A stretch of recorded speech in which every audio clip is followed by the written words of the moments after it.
जैसा कर्म करोगे वैसा ही फल प्राप्त होगा। ये कहावत बचपन में हमने बहुत बार सुनी है, लेकिन क्या सच में दिल से आप इसे मानते हैं? अच्छे कर्मों का फल अच्छा ही होता है, लेकिन इसका उत्तर आपको स्पष्ट नहीं मिल पा रहा होगा, क्योंकि हम अक्सर अपने आसपास के लोगों को देखते हैं जो लोग अच्छे कर्म कर रहे होते हैं, लेकिन उनको उनके हिसाब से फल नहीं प्राप्त होता है। एक नौजवान कड़ी मेहनत करता है किसी परीक्षा में पास होने के लिए, लेकिन उस परीक्षा के परिणाम में उन्हें सिर्फ निराशा ही हाथ रखती है। इससे तो यही सिद्ध होता है, जिन महापुरुषों ने कहा है अच्छे कर्मों का फल अच्छा ही होता है, या तो वो महापुरुष गलत थे या फिर हम कर्मों का लेखा जोखा समझ ही नहीं पाते। परंतु चिंता मत कीजिए, क्योंकि आज की कहानी सुनने के बाद कर्मों के बारे में आपकी सोच, आपकी दृष्टि एकदम स्पष्ट हो जाएगी। इस कहानी को सुनने के बाद भी यदि आपके मन में कर्मों के बारे में कुछ सवाल रह जाता है, कमेंट सेक्शन में जरूर पूछना, क्योंकि आपके सवाल ही हमें चिंतन करने पर मजबूर करते हैं। किसी समय की बात है, किसी गांव में श्यामू और राधे श्याम नाम के दो भाई रहते थे। पूरा गांव जानता था कि वो कहने के भाई थे, परंतु भाई जैसा प्रेम उन दोनों में नहीं था। श्यामू बड़ा था और राधे श्याम से बहुत तेज और चालाक था। उसने राधे श्याम के हिस्से में आने वाली खेती बाड़ी की जमीन भी खुद ही हड़प ली। इसलिए राधे श्याम के परिवार को बड़े ही कष्ट के दिन झेलने पड़ रहे थे। राधे श्याम की पत्नी अक्सर बीमार रहा करती थी,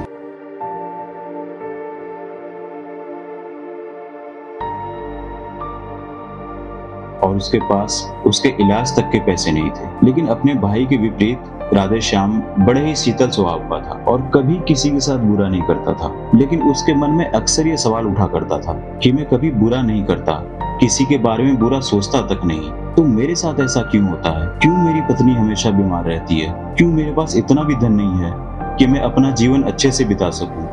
क्यों मुझे मेरे कर्मों का फल नहीं मिलता है? मेरा भाई इतना धूर्त है, इतना चालाक है, फिर भी वो हमेशा मजे में रहता है, उसे तो कोई परेशानी नहीं है। तो वो सोचने लगा, शायद बुरे कर्मों का फल अच्छा ही मिलता है और अच्छे कर्मों का फल अच्छा नहीं मिलता है। और धीरे धीरे यह संदेश उसके मन में घर करने लगा। उसी गांव से कुछ दूर एक सन्यासी कुटिया बना के रहा करता था। जब भी वह सन्यासी किसी भी गांव में भिक्षा मांगने आता, तो वो सबसे एक ही बात कहता, जो तूने किया वो तेरे हिस्से और जो मैंने किया वो मेरे हिस्से। राधे श्याम इस बात का अर्थ कभी समझ नहीं पाया। एक दिन जब वो गहरी चिंतन में डूबा हुआ था, तो उसके कानों में यही शब्द पड़े, जो तूने किया वो तेरे हिस्से और जो मैंने किया वो मेरे हिस्से। जैसे ये शब्द राधे श्याम के कानों में पड़े, तो वो गुस्से से तिलमिला उठा। उसने गुस्से में उस सन्यासी से कहा कि महात्मन, आप हमेशा एक ही बात का रट लगाए रहते हैं, जिसका कोई मतलब नहीं। अगर आपकी बात सत्य होती तो मैं जीवन में अच्छे कर्म करते आया हूँ, तो मेरे हिस्से में अच्छे कर्म तो होने चाहिए थे, अच्छे फल प्राप्त होने चाहिए थे, लेकिन मुझे कुछ भी अच्छा फल प्राप्त नहीं हुआ। मेरी पत्नी हमेशा बीमार रहती है, खाने तक के पैसे नहीं होते हमारे पास। सन्यासी ने बड़े ही शांत स्वर में कहा, ऐसा प्रतीत होता है कि तुम परिस्थितियों से हार मान चुके हो। कठिन परिस्थितियों ने तुम्हारी सोच पर गहरा असर डाला है। बुरे समय ने तुम्हारी सोच भी बदल कर रख दी है। तुम एक काम करना, आज शाम को कुछ फल लेकर मेरे आश्रम में आना, फिर मैं तुम्हारे सारे सवालों का जवाब दूंगा। यह कहकर सन्यासी अपना पात्र लेकर अगली घर की तरफ निकल गया। संध्या समय राधे श्याम ने कुछ फल खरीदे और गांव से दूर उस सन्यासी कुटिया की तरफ निकल पड़ा। जैसे जैसे वो रास्ते पर आगे बढ़ रहा था, उसे अथाह शांति का अनुभव हो रहा था, क्योंकि रास्ता गांव से दूर था, इसलिए उसमें कोई हलचल नहीं थी। बस रास्ते में कुछ जगह जगह लंगूर और बंदर दिखाई दे रहे थे। राधे श्याम के मन में आ रहा था कि उसमें से कुछ फल लंगूर और बंदरों को खिला दे। फिर उसने सोचा कि ये फल अगर मैं सन्यासी के पास लेकर नहीं गया, तो मेरे सवालों के जवाब मुझे नहीं मिलेंगे। जैसे ही राधे श्याम सन्यासी कुटिया में पहुंचा, वैसे ही सन्यासी बोल पड़ा कि मन में था तो फल क्यों नहीं खिला दिया बंदरों को। यह सुनकर राधे श्याम आश्चर्यचकित रह गया कि सन्यासी को कैसे पता चला कि मेरे मन में बंदरों को फल खिलाने की इच्छा उत्पन्न हुई थी। सन्यासी ने बड़े शांत स्वरों में कहा कि जरूरी नहीं कि मुझे यह कैसे पता चला, हम तो सन्यासी हैं, सबके मन की बात पढ़ लेते हैं। जरूरी यह बात समझना है कि जिस तरह हजारों के बीच एक बछड़ा अपनी माँ को ढूंढ लेता है, उसी प्रकार कर्म अपने कर्ता को ढूंढ ही लेता है। यह कहकर सन्यासी ने फल को राधेश्याम के हाथ से ले लिए और बंदरों को खिला दिया।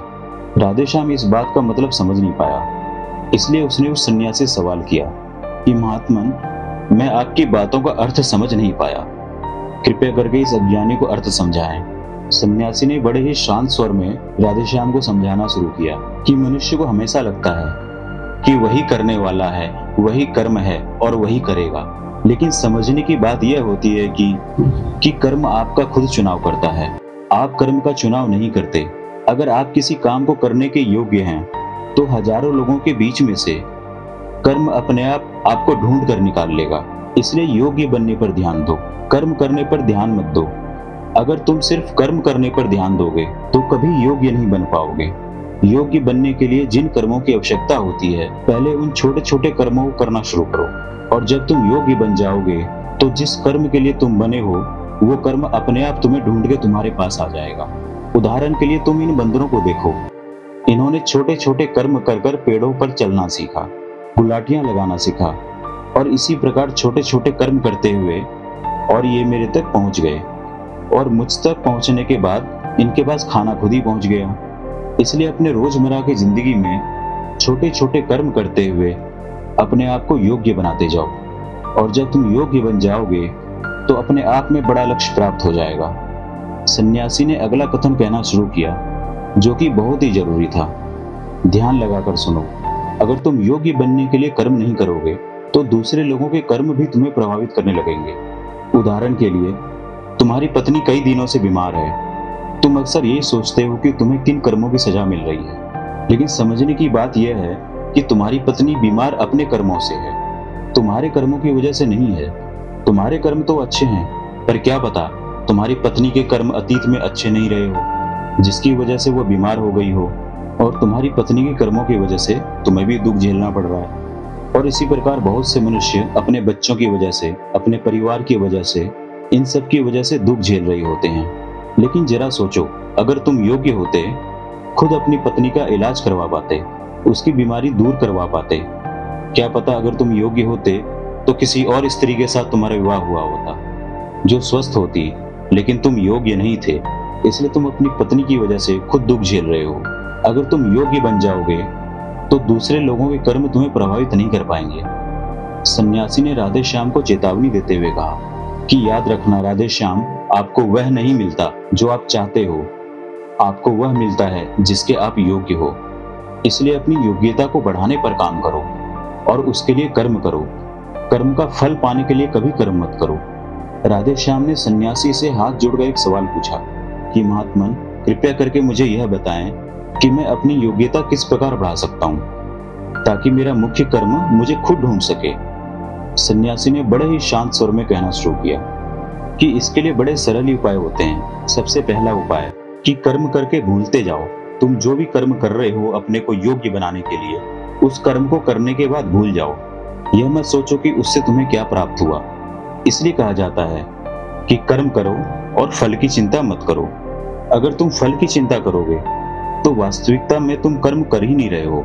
अक्सर मनुष्य के पीड़ा का यह बहुत बड़ा कारण होता है। वह यह सोचता है कि मैं कर्म तो अच्छा कर रहा हूँ, लेकिन मुझे फल प्राप्त नहीं हो रहे हैं, और यही पीड़ा उसके मन को ठेस पहुंचाती रहती है और उसको अपने लक्ष्य से भटकाती रहती है। किसी काम को करने के बाद अपना आकलन जरूर करें, लेकिन फल की चिंता ना करें। राधेश्याम ने सन्यासी से सवाल किया कि महात्मन, हम अपना आकलन कैसे कर सकते हैं? जब भी तुम कोई काम पूरा करते हो तो काम पूरा करने के बाद खुद से यह सवाल पूछो, क्या इस काम को करते समय तुम्हारा ध्यान इसी काम पर टिका हुआ था या तुम्हारा ध्यान कहीं और भटक रहा था? इस तरह तुम खुद का आकलन कर पाओगे कि तुम कितने ध्यान के साथ उस काम को कर रहे थे, और जितने ध्यान के साथ तुम किसी कर्म को करोगे उतना ही तुम्हारी योग्यता बढ़ती जाएगी।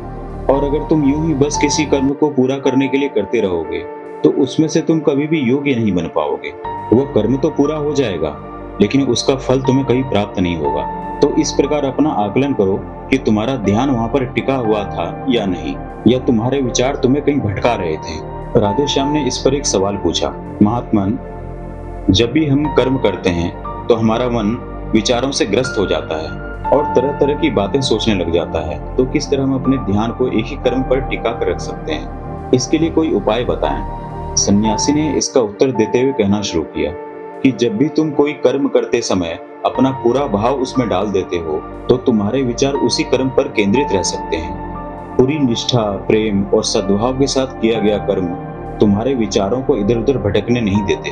राधे श्याम को कुछ फलों के बदले जीवन भर का ज्ञान मिल चुका था। उसके मन के सारे सवाल खत्म हो चुके थे।